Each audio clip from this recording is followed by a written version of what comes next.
Hello, I'm Amanda, a 36-year-old woman. The past few months have been really tough for me, and I'm having to relearn a lot of things. My husband, Franklin, caused a lot of the trouble I'm in, but a kind person stepped in and helped me avoid even more pain. First, let me tell you about the people in my story. The first person is my sister, Isla. She's 6 years younger than me and very pretty. Growing up, we didn't get along because I was a nerd and she was popular. She always picked on me and seemed jealous for some reason.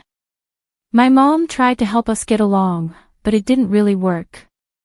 When I went to college, we didn't talk much, but after I graduated and she was a teenager, we started talking again. Our relationship got a little better, but we never got really close. That was the best we could do, and I was okay with that. Next, let me tell you about my ex-husband, Franklin. We met at work and got along really well. We dated for about 3 years before getting married. We worked hard and bought our first house together. I earned more money, so the mortgage and deed were in my name. After 2 years of marriage, Franklin asked me about having children. Honey, I was wondering about something, and I need you to think about this with an open mind. Alright, what is it? I've been thinking that we've been together for a while now, and maybe we could start a family of our own. Franklin, you know how I feel about that. I know, but we have the money for it, and it would be really cute to have little versions of us running around, don't you think? Yeah, but kids are a lot of work and responsibility. We're the most hardworking and responsible people we know. Come on, give it some thought. Okay, I promise I'll help take care of them. Just keep that in mind. Even though I wasn't keen on having kids, I gave in because Franklin kept bringing it up. First, we had a son, and 3 years later, we had a daughter. Initially, Franklin was very helpful, but that quickly changed. Suddenly, I was responsible for everything at home, including the kids. After our first child, Franklin insisted I stop working because he had gotten a promotion and was earning more than me. I tried to resist, but eventually, I decided it wasn't worth the fight and accepted my new role. To avoid getting bored at home, I took up a new hobby, hosting dinners. I often invited my mom and sister, who lived nearby, and my mother-in-law, Sonia, whenever she was in town. Eventually, I started to feel comfortable in my new life. I got to spend a lot of time with my family, and that made me happy. Franklin and I were doing okay.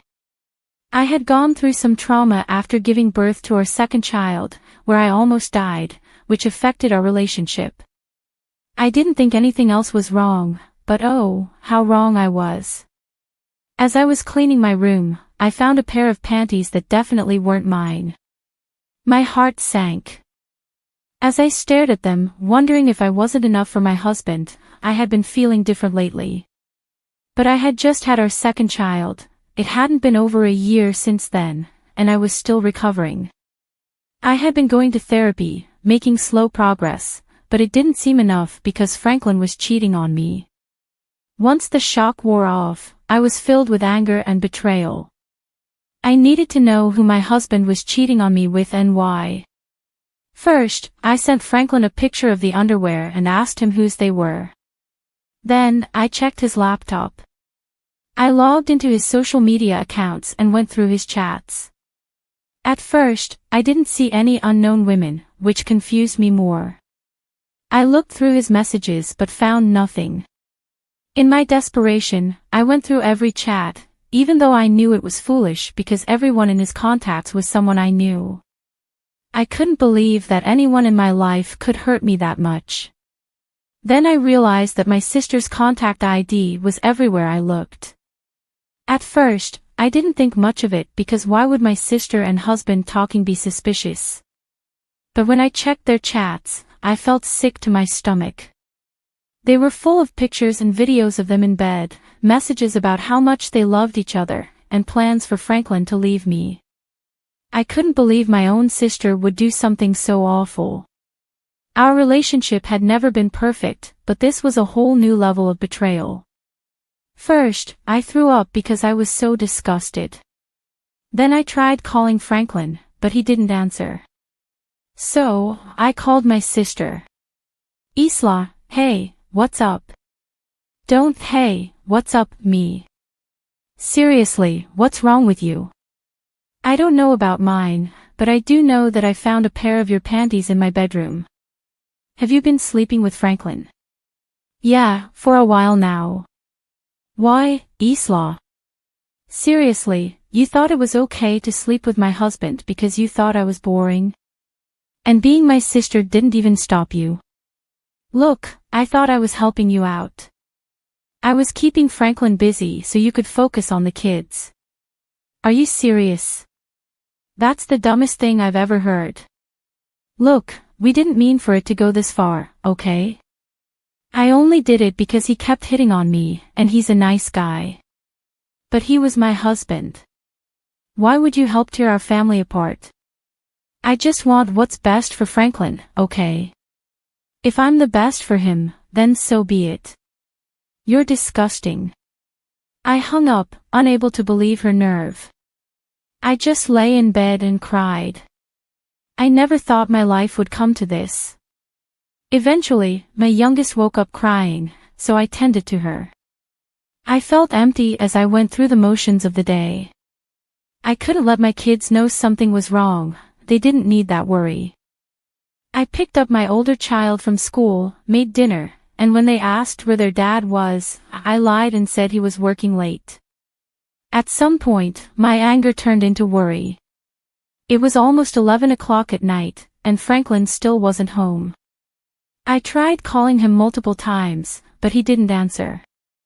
I even tried calling my sister to see if he was there, but she didn't pick up either. Exhausted from the day, I went to bed, hoping it was all just a bad dream. The next morning, I woke up feeling like something was wrong. I looked around and realized Franklin's things were gone from the room. I checked the cupboards and drawers, and most of his stuff was gone from the house too. He had left while I was asleep, without saying a word. I couldn't believe it. He just left me without even trying to talk. I didn't know what to do. All I could think about was taking care of my kids first, then I'd figure out everything else. I woke up, got the kids ready, dropped off the oldest at school, and then took the youngest to my mom's place. She could tell something was off because I was distant. All I could think about was how I'd managed to raise 2 kids alone. Whenever I came back to reality, I remembered I had to tell my mom about my sister and husband. Eventually, she couldn't wait any longer and asked what was wrong. Okay, I've had enough of your silence. What's going on? I don't know how to say this. Why are you? Start from the beginning. Well, I found out that Franklin has been cheating on me. What? How do you know? I found another woman's underwear in our room. When I asked Franklin about it, he didn't answer and then left. He left. What do you mean? When I woke up this morning, all his things were gone. Gone. You didn't try to stop him. I didn't even realize when he came back. I fell asleep around midnight, and when I woke up, all his stuff was gone.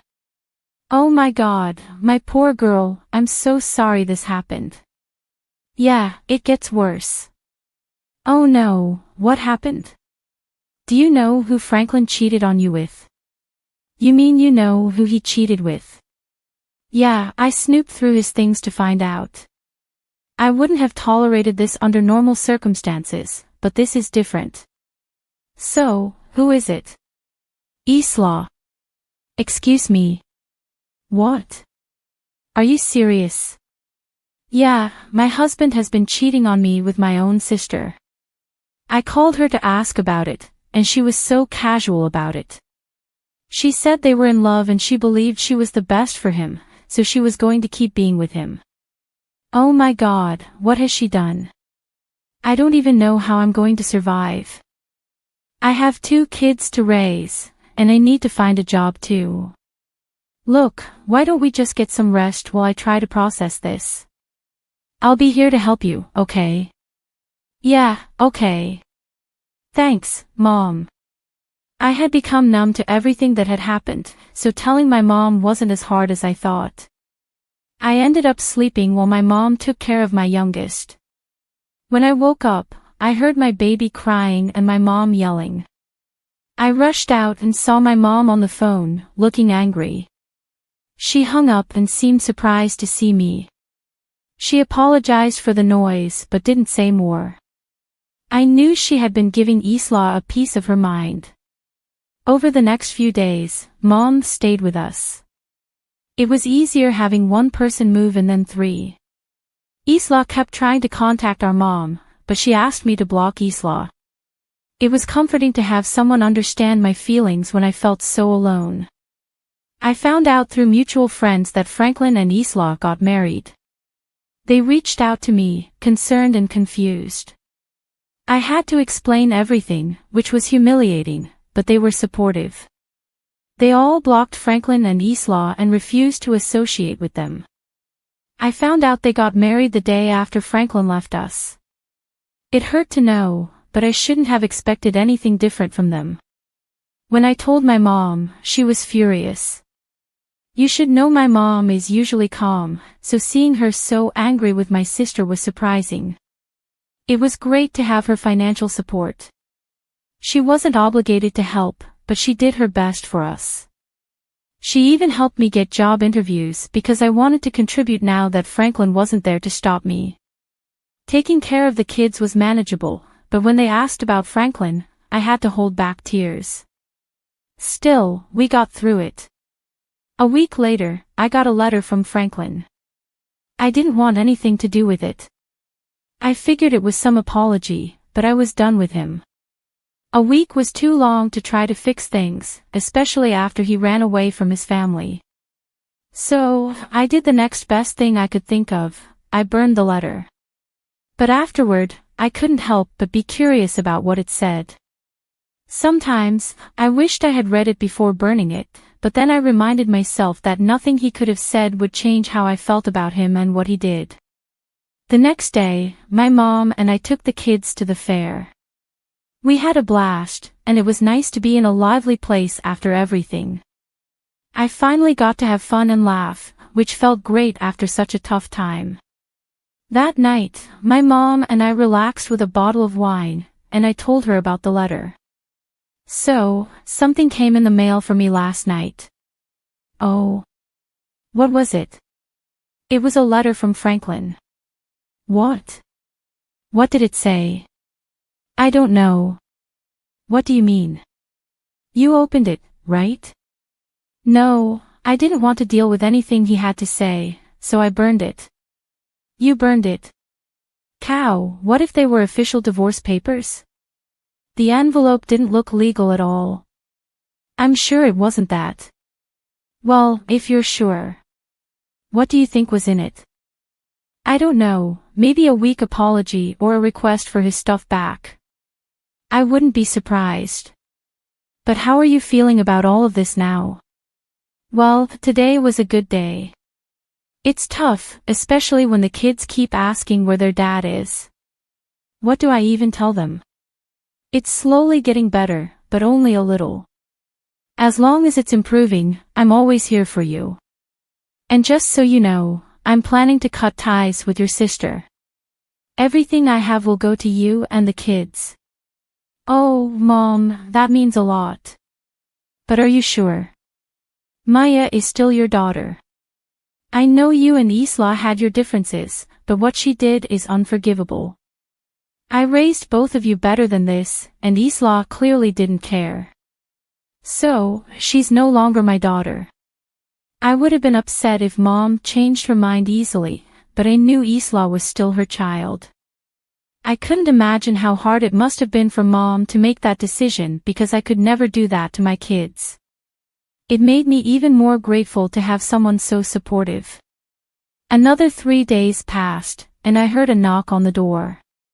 It was strange because I wasn't expecting anyone, and besides, my mom, who was at work, no one ever visited.